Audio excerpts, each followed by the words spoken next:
જૂનાગઢમાં પોલીસ તોડકાંડનો મામલો સામે આવ્યો છે, જેમાં તરલ ભટ્ટને કોર્ટમાં રજૂ કરવામાં આવશે. એટીએસ કરશે જૂનાગઢ સેશન્સ કોર્ટમાં તરલ ભટ્ટને રજૂ. રિમાન્ડની માંગણી સાથે કોર્ટમાં રજૂ કરી શકાશે. અમદાવાદથી ઝડપાયો હતો આ તરલ ભટ્ટ. તો જૂનાગઢથી હાલ મહત્વના સમાચાર સામે આવ્યા છે, જ્યાં પોલીસ તોડકાંડના મામલે વધુ એક મહત્વપૂર્ણ વિગત સામે આવી છે, જ્યાં મુખ્ય આરોપી તરલ ભટ્ટને કોર્ટમાં રજૂ કરવામાં આવશે. એટીએસ કરશે જૂનાગઢ સેશન્સ કોર્ટમાં તરલ ભટ્ટને રજૂ. રિમાન્ડની માંગણી સાથે તેને કોર્ટમાં રજૂ કરવામાં આવશે. અમદાવાદથી આ તરલ ભટ્ટ ઝડપાયો હતો.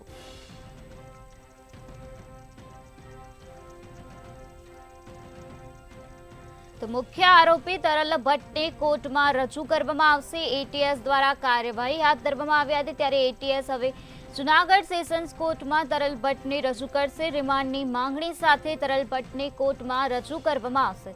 તો અમદાવાદથી આ તરલ ભટ્ટ ઝડપાયો હતો.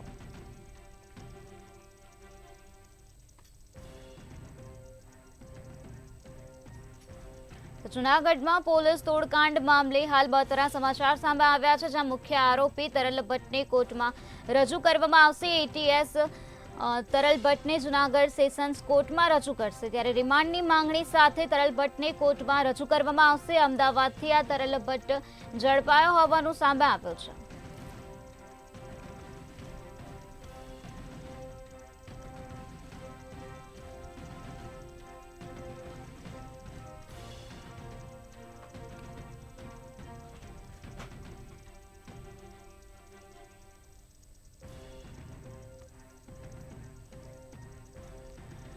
જૂનાગઢમાં પોલીસ તોડકાંડ મામલે હાલ મહત્વના સમાચાર સામે આવ્યા છે, જ્યાં એટીએસ હવે તરલ ભટ્ટને જૂનાગઢ સેશન્સ કોર્ટમાં રજૂ કરશે. મુખ્ય આરોપી તરલ ભટ્ટને કોર્ટમાં રજૂ કરવામાં આવશે. રિમાન્ડની માંગણી સાથે તરલ ભટ્ટને કોર્ટમાં રજૂ કરાશે. તો અમદાવાદથી આ તરલ ભટ્ટ ઝડપાયો હોવાનું સામે આવ્યું છે. એટીએસ દ્વારા સમગ્ર મામલામાં કાર્યવાહી હાથ ધરવામાં આવી હતી, ત્યારે એટીએસ દ્વારા તરલ ભટ્ટના ઘરે પણ તપાસ કરવામાં આવી હતી, ત્યારે તરલ ભટ્ટને ઝડપી પાડવામાં આવ્યો છે અને હવે આ મુખ્ય આરોપી તરલ ભટ્ટને કોર્ટમાં રજૂ કરવામાં આવશે. તો એટીએસ જૂનાગઢ સેશન્સ કોર્ટમાં તરલ ભટ્ટને રજૂ કરશે. રિમાન્ડની માંગણી સાથે તરલ ભટ્ટને કોર્ટમાં રજૂ કરવામાં આવશે. અમદાવાદથી આ તરલ ભટ્ટ ઝડપાયો છે. તો પોલીસ તોડકાંડ મામલાનો મુખ્ય આરોપી તરલ ભટ્ટ ને લઈને હાલ આ મહત્વની વિગતો સામે આવી છે. તો આ જ મુદ્દે વધુ માહિતી આપવા માટે આપણી સાથે સંવાદદાતા અમર બખાઈ જોડાઈ ગયા છે. જી અમર, તો જૂનાગઢ પોલીસ તોડકાંડ મામલામાં મુખ્ય આરોપી તરલ ભટ્ટને કોર્ટમાં રજૂ કરવામાં આવશે. શું છે વધુ વિગત?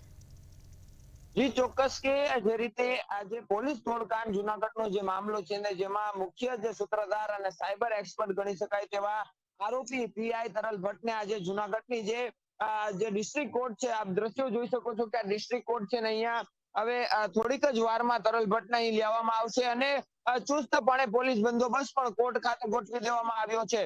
જે રીતે આપ જોઈ શકો છો કે પોલીસનો બંદોબસ્ત પણ તે કોર્ટ ખાતે ગોઠવી દેવામાં આવ્યો છે અને હાલ તરલ ભટ્ટને જૂનાગઢની જે ડિસ્ટ્રિક્ટ કોર્ટ છે ત્યાં લાવવામાં આવશે.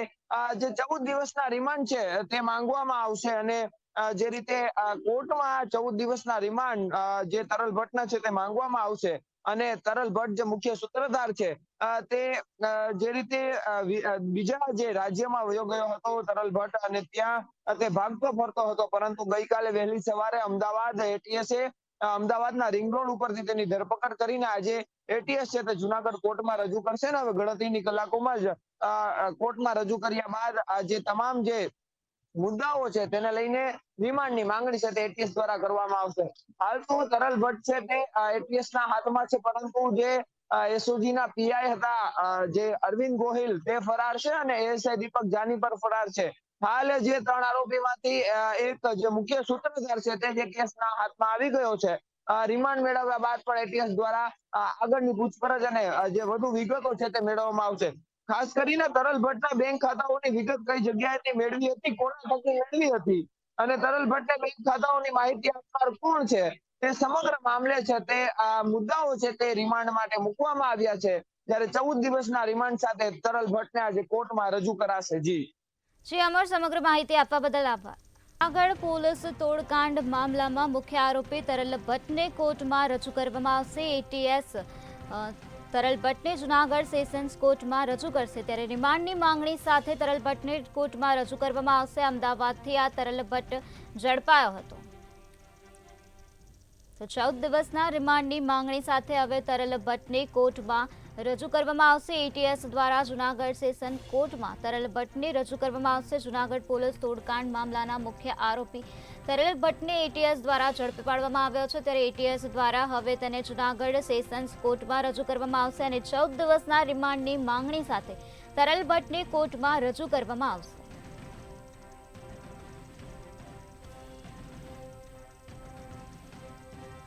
અમદાવાદથી આ તરલ ભટ્ટ ઝડપાયો હતો.